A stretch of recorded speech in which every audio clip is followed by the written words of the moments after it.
Assalamualaikum warahmatullahi wabarakatuh. Apa khabar anak-anak tingkatan 3 SMK Teluk Mas? Pada hari ini, kita mahu menerapkan civic di dalam mata pelajaran pendidikan Islam di bawah tajuk Qanaah. Ingat lagi tak apa yang kita dah belajar tentang tajuk Qanaah? Jadi, bagi mengaitkan tajuk Qanaah ni di dalam pendidikan civic, saya beri tajuk untuk hari ini, Qanaah pemangkin kebahagiaan. Di bawah nilai teras kegembiraan. Jadi saya letaklah gambar ni. Tengoklah gambar budak ni. Walaupun dia tak ada handphone, tapi mereka gembira dan mereka menganggap selipar yang mereka pakai itu seperti handphone. Jadi nampak tak senyuman yang terukir pada anak-anak ni. Jadi kita nak lihat bagaimanakah Qanaah boleh memberi kita kebahagiaan. Apakah maksud qanaah? Ingat lagi kan, qanaah bermaksud reda dari segi bahasa. Manakala dari segi istilah, qanaah bermaksud berasa cukup dan reda dengan nikmat kurniaan Allah Subhanahu Wa Taala.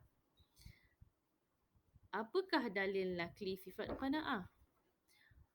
Abdullah bin Amr meriwayatkan bahawa Rasulullah bersabda, Qad aflaha man aslama wa ruziqa kafafan wa qanna'ahu Allah Ta'ala bima atah.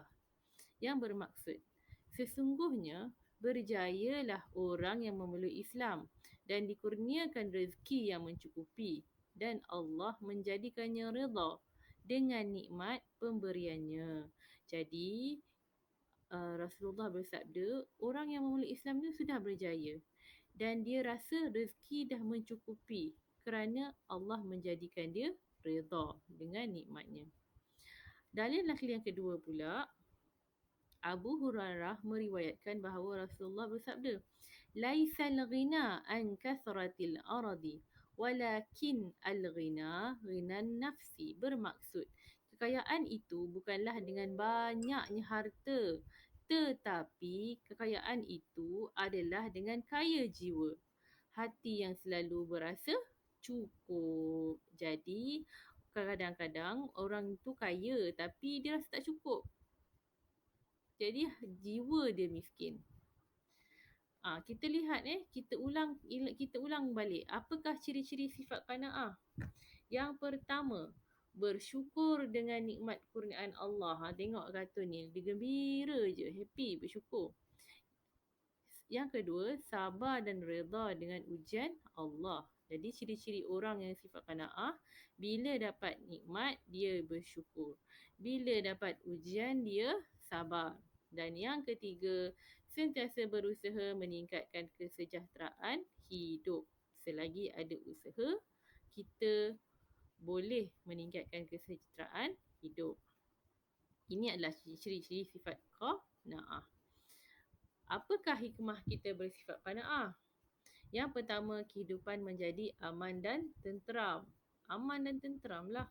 Tidak rasa sifat wujud hasad dengki, iri hati kepada orang kerana dia redha apa yang ditakdirkan. Yang kedua, kemuliaan diri terpelihara. Bagaimana kemuliaan diri terpelihara? Kerana dia tidak dia disenangi oleh orang lain. Kerana dia rasa bila dia jumpa orang walaupun dia sakit ke, dia miskin ke, dia tetap senyum. Dan yang ketiga, kasih sayang anggota masyarakat menjadi erat.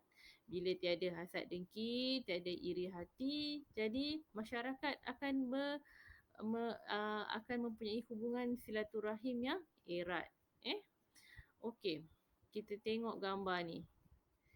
Okey, ni kata-kata yang selalu kita dengar. Bahagia tidak terletak kepada wang berjuta. Tengok, biasanya orang kaya yang dia tak boleh tidur malam. Kerana apa? Kerana dia takut harta dia tidak bertambah, dia takut harta dia kena curi. Tetapi bahagia hanya terletak pada hati yang redha. Tengoklah gambar ni. Walaupun kita tengok kat sini, Si ayah tidak memakai pakaian yang cantik, tidak memakai pakaian yang mahal, tetapi tetap tersenyum memeluk anaknya. Berbanding kalau orang kaya tetapi tidak pernah memeluk anaknya walaupun sekali. Okey, jadi itulah perumpamaannya. Okey, jadi anak-anak boleh sama-sama membaca doa yang boleh kita baca supaya dapat memupuk sifat qanaah. Okey, a'udzubillahi minasyaitonirrajim. Allahumma qanni'ni bima razaqtani wa barik li fi wakhluf ala kulli ghaibatin li bi khair. Yang bermaksud, ya Allah, jadikanlah aku berasa qanaah, cukup dan redha terhadap apa yang telah engkau rezekikan kepadaku, dan berkatilah rezekiku dan gantikanlah semua yang hilang dengan yang lebih baik. Tertinggal ni. Gantikanlah semua yang hilang dengan yang lebih baik. Okey.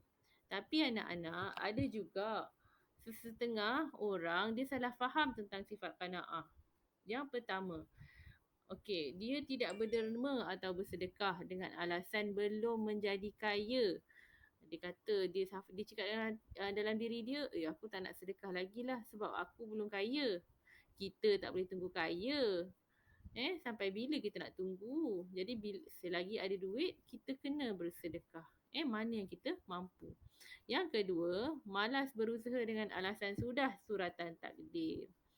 Okey, walaupun kita rasa redha dengan keputusannya, tapi sebelum kita bertawakal, kita perlu berusaha.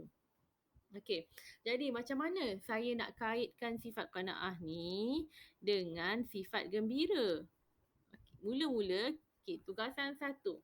Apa yang saya nak kamu semua buat, senang sahaja.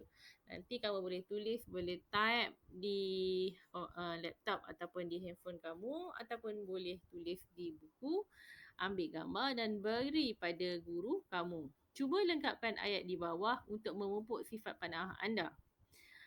Okey, ayat dia, walaupun saya, tetapi saya tetap gembira kerana. Okey, contoh. Walaupun saya tidak keluar rumah selama 2 minggu, saya tetap gembira kerana saya masih ada keluarga di rumah. Okey? Jadi anda pun bolehlah isi tempat kosong. Tugasan 1, saya nak kamu lengkapkan ayat di bawah. Okey, untuk tugasan 2, okey, saya nak kamu buat matlamat saya. Matlamat mengamalkan qanaah dan berasa cukup dalam kehidupan. Dalam matlamat anda tu, untuk nak mencapai matlamat tu, anda perlu menjawab 3 soalan. Okey? Ini tugasan 2 ni, bukan tugasan 1. Yang pertama, apa yang saya faham tentang qanaah? Kamu boleh jawablah. Qanaah tu bermaksud redha, gembira, rasa cukup. Yang kedua, apakah tindakan saya untuk mengamalkan qanaah dan berasa cukup dalam kehidupan? Boleh anda cakap, saya akan bersyukur setiap kali saya mendapat nikmat. Saya nakkan sekurang-kurangnya kamu beri 3. Mengapakah saya perlu mencapai matlamat ini? Supaya, kamu jawablah, supaya hati saya menjadi tenang sepanjang masa. Okey, itu sahaja untuk tugasan hari ini. Terima kasih. Assalamualaikum.